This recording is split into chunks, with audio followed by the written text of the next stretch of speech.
እንዴት ሰነበታችሁ ውድ ተመልካቾቻችን ቅዳሜ አቦል ዝግጅታችን ተጀምሯል። በቅዳሜ አቦል ውይይታችን የሚያከራክሩ የሚያወያዩ ርዕሰ ጉዳዮችን ወደ እናንተ ተመልካቾቻችን የምናደርሰው ዛሬ እንግዲህ ጎንደር ከተማ በተለይ በአጼ ፋሲለደስ አብያተ መንግስት ውስጥ ቁጭ ብለን አንድ ጉዳይ መርጠንላችኋል። እሱን ጉዳይ ወደ እናንተ ተመልካቾቻችን እናደርሳለን። እያስተናገድኳችሁ መንገሻ አዲሴ ከእናንተው ጋር ቆይታ የማደርግ ነው የሚሆነው።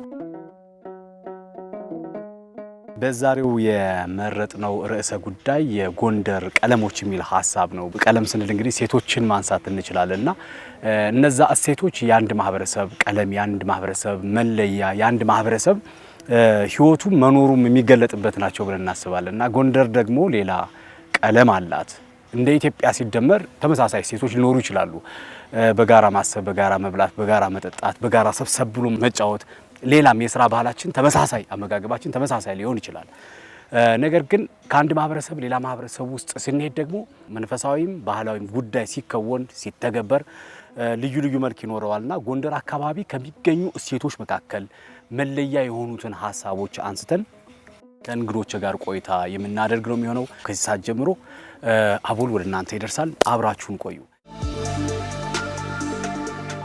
ለጎንደር ቀለሞች በሚለው ሀሳብ ሁለት እንግዶችን እዚህ ጋብዣለሁ። ስሜ መምህር ጎይቶም ኃይሌ ይባላል።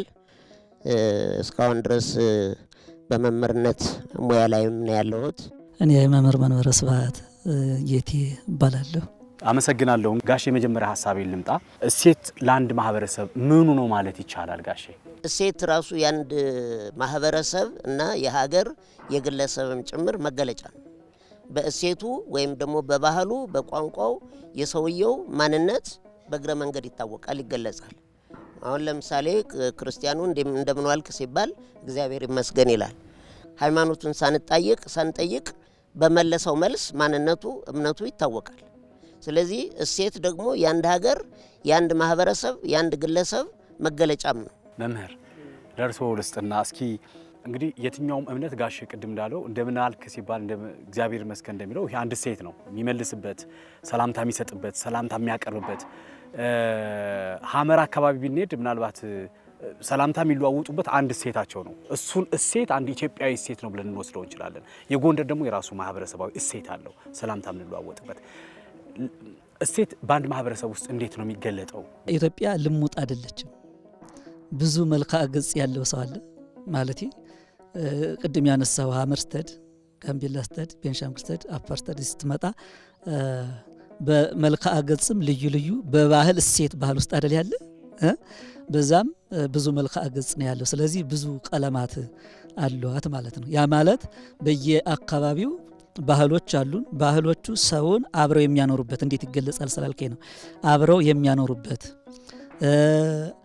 አብረው የሀዘን ደስታ የሚያለዋውጡበት፣ ችግር ሲፈጠር ችግር የሚፈቱበት መልክዓ ገጽ አላቸው። እሴት እሱ ነው። ልጅ አስተዳደግ እሴት ነው። ሃይማኖታዊ ስርዓት አፈጻጸሙ እሴት ነው። እንግዳ አቀባበል እሴት ነው። የተጣላ ማስታረቂያ መንገድ እሴት ነው። ስርዓተ ከብካቤ፣ ሰርግ፣ ልጅ አዳዳር፣ ጾታዊ ጉዳዮች በራሳቸው በማህበረሰባችን እይታዎች እሴት ናቸው። እነዚህ ሁሉ መታያ መልክዓ ገጾች ናቸውና ያው ባለብዙ መልክዓ ገጽና ልሙጥ አይደለንም።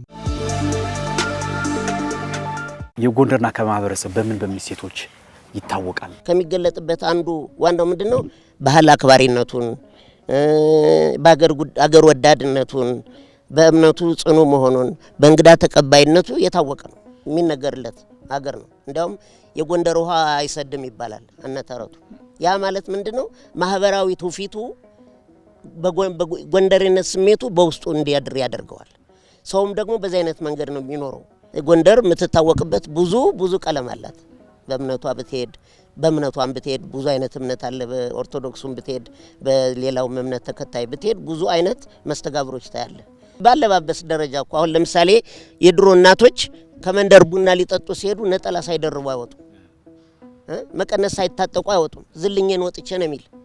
ዝልኜን ወጥቼ እርቃኔን ወጥቼ እብድ ሁኜ መጥቼ ምናምን ይላሉ። አደጋ ሲሆን ብቻ ነው የሚወጡ። እና ቀለም ብለን ስንል እያንዳንዱን ግለሰብ መጠየቅ ማለት ነው። እና ዘርፈ ብዙ ነው። ጥሩ። ጎንደር የወል የሚያደርጋት እሴቶቿ ምንድናቸው መምህር? እነሱን አውጥተን ብናወራ ደስ ይለኛል። ቅድም አንተ ተቋቁሞ እንደነበር ባህላዊ አካሄዱ ሃይማኖታዊ አፈጻጸሙን በማይጸረር አውድ ከሃይማኖታዊ በዓላት ጋር የተያያዙ ባህሎች የባህልነታቸው ምንጩ ስርዓተ ሃይማኖት ነው። ያን ባላፋለሰ መንገድ ማክበር የጎንደር መገለጫ ነው። ይሄ ሎሚ መወርወር ምናምን እዚህ የለም፣ አይቻልም። በእውነቱ ከሆነ ከእንትን ጋርም አይሄድም። ከዚህ ለጥምቀት ከወጣው ማህበረሰብ ቀኖናዊ አስተምሮ ጋርም አይሄድም እና የጎንደር መገለጫ ምንድነው ካልከኝ የጎንደር ቀሚስ 13 መስቀሎች አሉት። በእርግጠኝነት ሳይበረዝ የተሰራውን ማየት ትችላለህ። በዚህ በኩል 3 በዚህ በኩል 3 6 አይደል? በዚያ በሚችል ስትቆጥራቸው ከታች ከሚወርደው ጋር ጨምሮ 13 ነው። የትኛውን አስተምሮ ወስደው ነው? የክርስቶስን 13ቱን ሕማማተ መስቀል ተወስዶ የተሰራ ነው። ስለዚህ ባህል ከሃይማኖት ሳይጋጭ ኤግዚስት እንዲያደርግ እንዲቀጥል ማድረግ የጎንደር ቀለም ከሆኑት መካከል አንዱ ነው። የጋራ የሚያደርጉን እሴቶች ለምሳሌ የእንጀራ ድግስ ላይ የሚቀርበው አሁን ቀደም ሲል አንድ ማድ ነው የሚሰራ። አንድ ማድ ሲሰራ ስንት ሰው 7 ሰው ሆኖ ይቀርባል። እዛ ያቺ መወሰብ ከነድስቷ ከነጠላው የዚያ ግሩፕ ናት፣ የዚያ ቡድን ናት። እነሱ አሁን በልተው ወዳቸው ሲሞላ ከድነው ያስቀምጡትና እንደገና በፈለጉበት ሰዓት ተነስተው ይበሉበታል። እንዲያውም እነሱሙ እርቅ ይሉታል፣ እያረፉ ስለሚበሉት ማለት ነው። ሌላው የመገለጫው ምንድነው? በገጠሩ ማህበረሰብ ወንፈል፣ ደቦ፣ ጂጋ ምናምን የሚባል ነገር አለ፣ ወበራ። አሁን ይሄ አገር ቤት ስትሄድ ስቲል አለ፣ ዱካው አለ። ድሮ እናቶች በደቦ በወንፈል ፈትልም ምናምን እየፈተሉ እንትን ይሉ ነበር በእንደዚህ አይነት መልክ እና አሁን በዚህ የጎንደር ዋናው መገለጫ ምንድነው? ሁሉም ወላጅ የሁሉም ልጅ ወላጅ ነው። በጥግ ሰው ሲያልፍ የተቀመጠው ህፃናት ወጣቱን ይነሳል። በቤተ ክርስቲያን አካባቢ የሚያልፍ ሰው በፈረስ በበቅሎ ከሆነ ከኮረቻ ወርዶ የቅጥሩን እስከሚያልፍ ይጠብቅ ነበር። ያን ትልቅ ሹም የነበረው በሰው መሃል ሲያልፍ ባርኔጣውን አንስቶ ነበር የሚሄድ እጅ ነስቶ ለቤተ ክርስቲያንም ለሰዎችም። ህፃኖች ትልቅ ሰው ሲመጣ ተነስተው ነው የሚያሳልፉት የነበር። እነዚህ ግን ቀደም ብለን የገለጥናቸው የጎንደር ቀለሞች አሁን በጎንደር ሰው ልብ ውስጥ አሉ። እነዚህ ነገሮች ብዙሃኑ የሉም።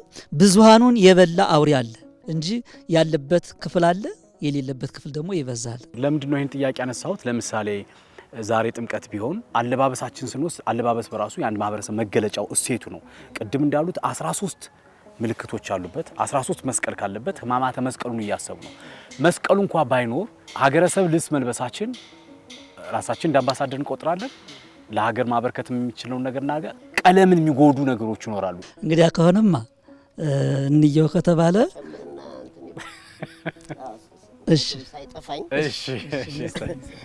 እድሜ ጋራ እየተበላ ስለሄደባት እሺ አሁን ምንድነው አባ ያነሱት ነገር ነው። እኔ አሁን ውስጤን ኮረኮረኝና ማስታወሻ የሚይዘው ምንድነው የጋራ የሚያደርጉን እሴቶች። አሁን ለምሳሌ የእንጀራን አንስተናል፣ ድግስ ላይ ያለውን ነገር አንስተናል። አሁን መቀነት፣ ይሄ ባህላዊ ልብስ ተለብሶ እንደ ፋሽን የሚቀርበው ነገር አለ። መቀነት የለውም፣ መቀነት አልባ ቀሚስ። አሁን እናቶች ምንድነው ዝልኛዋን መጣች ነው የሚል። ዝልኝ ማለት ሳትታጠቅ በወጉ ሳትለብስ ማለት ነው። በወጉ ሳትለብስ እናቶች እኮ ከመንደር መንደር ሲሄዱ ቢያንስ ከራሳቸው ላይ ቁራጭ ያደርጋሉ፣ ቁራጭ ጨርቅ። አሁን ያ ምንድነው የቤት እመቤትነትን ወግ የጠበቀ ነው፣ ባህላዊ ትውፊት ነው እሱ። አሁን መተኪያ ያልተገኘለት ግን ይሄ የባህል ቀሚስ የጎንደር የሚባል የምንም ይሆን አሁን ቀሚስ እኮ የባህላዊ ቀሚስ የጎጃም አለ፣ የጎንደር አለ፣ የሸዋ አለ። ስፉም ሞዱም ይለያያል።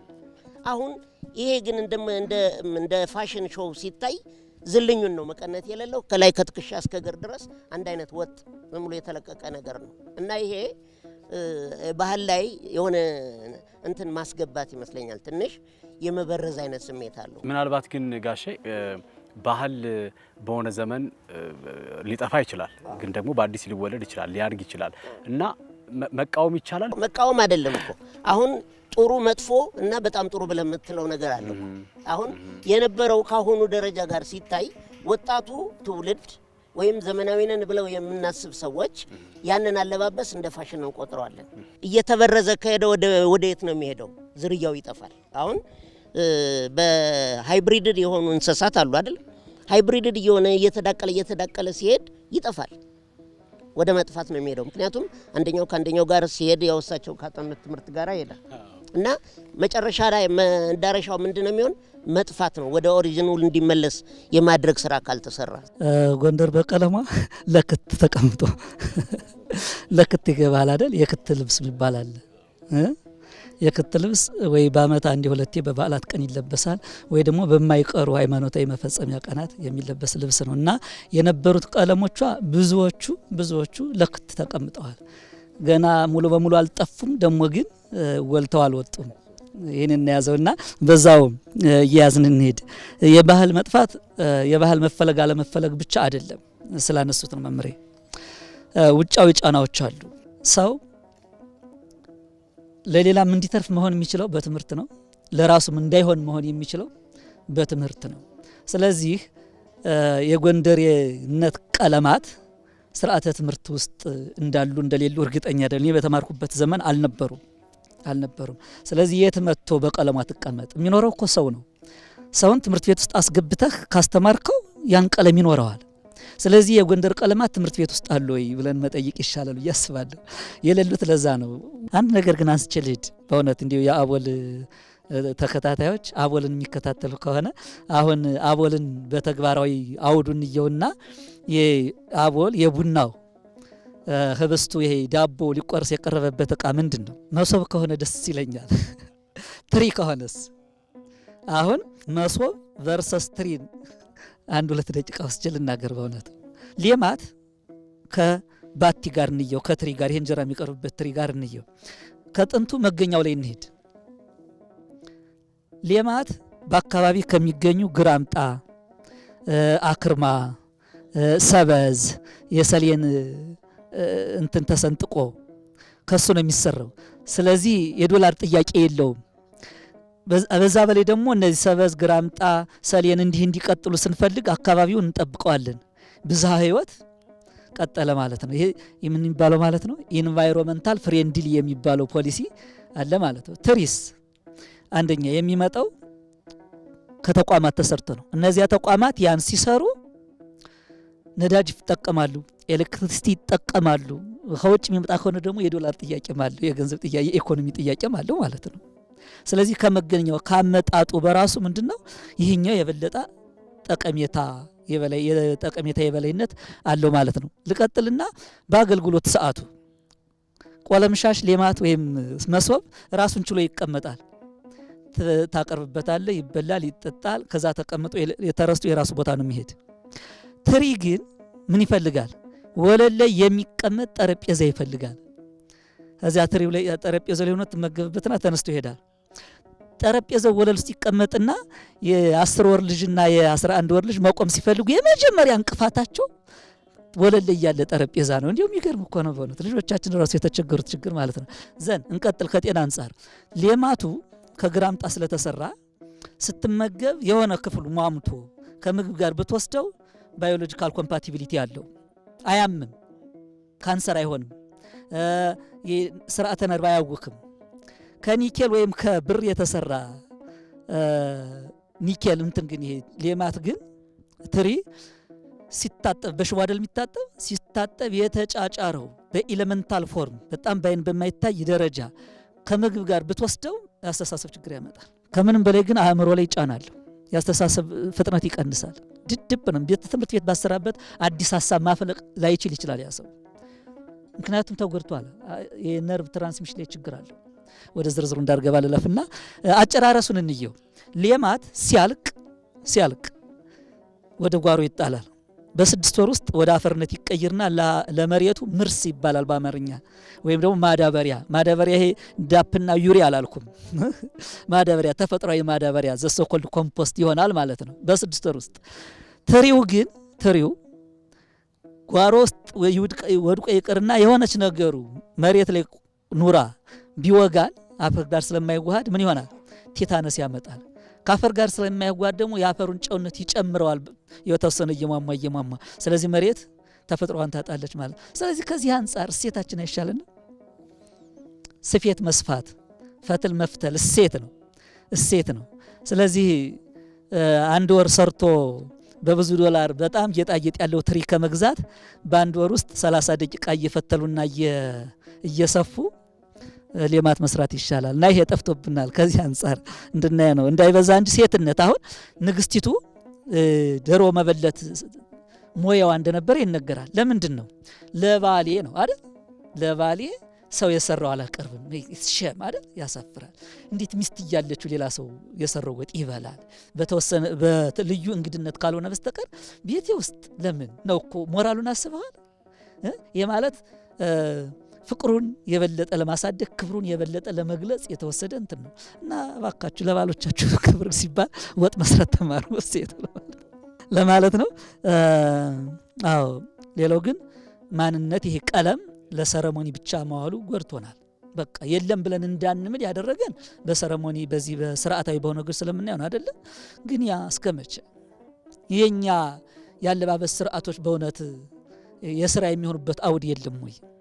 ለስራ የሚሆኑ ያለባበስ የልብስ ዲዛይኖችንስ በእኛ መስራት አንችልም ወይ? ጎንደርን የሚያሳዩ እንዲው እንትን ላይ ያለው ሰወጣ ወደ ተለያዩ አካባቢ ሰድ አንዳንድ አካባቢ ስራ ቦታ ሁሉ የራሳቸው ቀለማት አድርገው ለብሰው ያለው እንዲው ስም እንዳልጠራ ለሴኩሪቲያችሁ ብዬ ነው። ጋሽ ጎይቶም እኒህ ባህሎቻችን እሴቶቻችን ተጠብቀው ይኖሩ ዘንድ ከማን ምን ይጠበቃል? ምን ቢደረግስ መመለስ ይቻላል? እኔ ፋሲለደስ ነው የተማርኩ። ፋሲለደስም ነው እያስተማርኩ የጨረስኩ ዘመኔን። ፋሲለደስ በነበርኩበት ጊዜ መሰረት ትምህርት ቤት አንደኛ ደረጃ በተማርኩበት ጊዜ የእርሻ ትምህርት እንማራለን። በቡድን መደብ ይሰጠናል። መደቡን ቆፍረን መደብ ሰርተን ፈል እንትኑ ዘሩ ተሰጥቶን ችግኙን አብቀለን መጨረሻ ላይ እኛ እንበላው ነበር ራሳችን። ከዛ በኋላ ፋሲለደስም ስንሄድ አሁን የውሃ ማጠጫው ተፈራረሰ እንጂ በዚህ በልማቱ በመንገዱ ምክንያት አግሪካልቸር የሚል ራሱን የቻለ ዲፓርትመንት ነበር። የሆም ኢኮኖሚክስ የሚባል ዲፓርትመንት ነበር። አውቶ መካኒክ የሚባል ነበር። ኤሌክትሪሲቲ የሚባል ዲፓርትመንት ነበር። አሁን ትልቁ ችግር ያለው የፖሊሲው ጉዳይ ነው። ፖሊሲው ለእያንዳንዱ ሳብጀክት ክብር መስጠት አለበት። ማንኛውም ትምህርት የራሱ የሆነ ቫልዩ አለው። በቃ እንደየፍላጎቱ ተማሪው የየራሱ ኢንተረስት አለው፣ ፍላጎት አለው፣ ዝንባሌም አለው። በዝንባሌው እንዲገባ የማድረጉ ስራ ከተሰራ ውጤታማ ይሆናል። ተማሪው በፍላጎቱ ቢገባ ጋሽ የአንድ ማህበረሰብ ቀለም መለወጥ ማምጣት ይችላል ብለህ ታስባለህ? ግለሰብ ሲለወጥ እኮ ነው ማህበረሰብ የሚለወጥ። ግለሰብ እኮ የማህበረሰቡ ውጤት ነው። አንዷ ቅንጣት ናት። ስለዚህ ግለሰቡ ከወጣ ብዙ ሰው ያስተምራል። እኔ አሁን አንድ አማርኛ አስተማሪ ነኝ። በስሬ ብዙ ሰው አስተምራለሁ። በስሬ ከኔ የተሻለ ብዙ ሰው አፍርቻለሁ። ከኔ በታች የሆነም ደግሞ ይወጣል። ስለዚህ አንድ እኔ ብቻዬን ብሆን በእኔ ስር የሚታወቁ የኔ አድናቂዎችም አሉ። ስለዚህ አንድ ግለሰብ ስታሰለጥን ነው እኮ ሌላውን ሰው እያሳደግክ ምትሄድ እና ትምህርት ፖሊሲው ራሱን የቻለ የራሱ የሆነ ከአገሪቱ አቅም አኳያ ታይቶ መሟላት መቻል አለበት። ለትውፊቶቻችን ለእሴቶቻችን ደግሞ ተጠያቂ እና ባለ ድርሻ አካል አለ።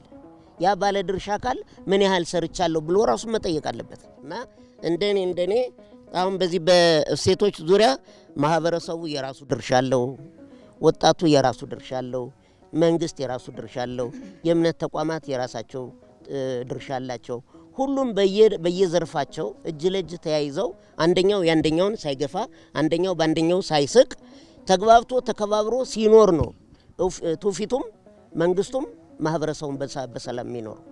ከነዚህ ውጭ ማን ነው በተለይ እነዚህ ቀለሞች እንዲቀጥሉ በማድረግ በኩል ኃላፊነት ያለበት? እንዲው ይገርማል መንገሻ፣ ብዙ ጊዜ የምታየው ወርቅ አስጥሎ አፈር ማስጨበጥ ነው።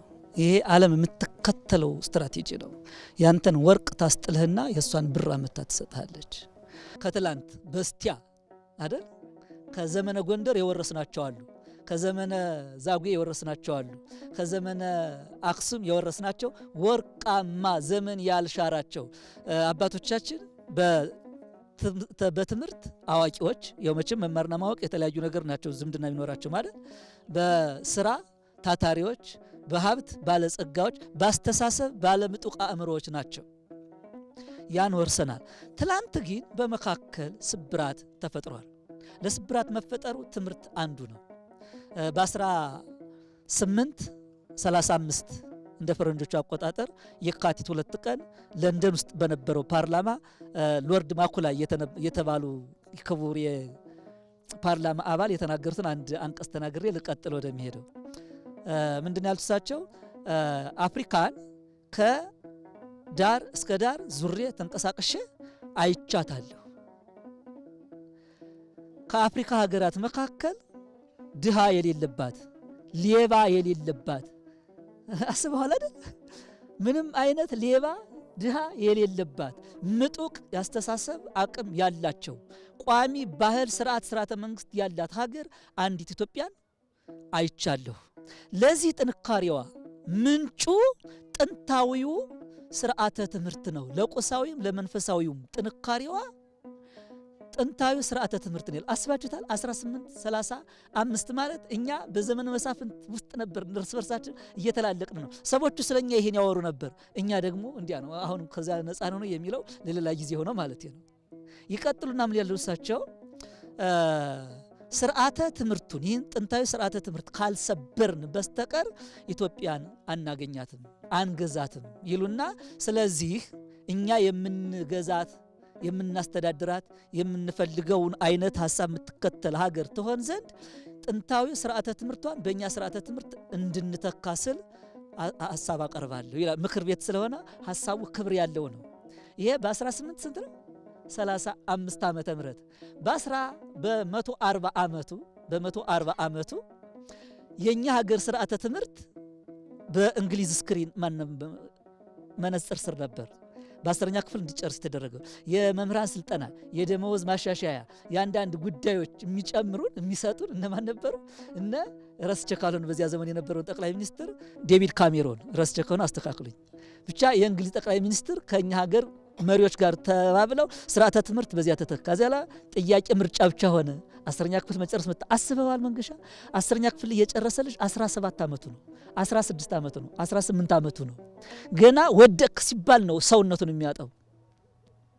ከዛ ደግሞ ስርዓተ ትምህርት ወደ ኢትዮጵያ ሲመጣ የመጣበት አውድ ይታወቃል። የኢትዮጵያ የሆኑት የትላንት የነ ምንትዋብ፣ የነ ፋሲል፣ የነ ላሊበላ፣ የነ ማክዳ ወይም ደግሞ ንግስት ሳባ የነሱ ስርዓተ ትምህርት ባህል፣ እሴት፣ ትውፊት የማህበረሰቡ መንገድ ላይ ሆኖ እንኳን ቁጭ ብሎ እንዳይለምን ሙዚየም ውስጥ ተዘግቶ ተቀመጠና የነሱ ስርዓተ ትምህርት የነሱ ሐሳብ እንዴ እውነቴን እኮ ነው የምልህ። አሁን መምህሬ ቅድም ሲሉ ነበር እንዴት አደራችሁ ሲባል መልሳለሁ አይደል?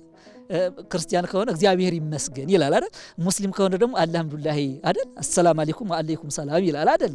ይሄ እኮ ሴት ነው አይደል? ይሄ በእንግሊዘኛስ ጉድ ሞርኒንግ መልስ እኮ የለውም።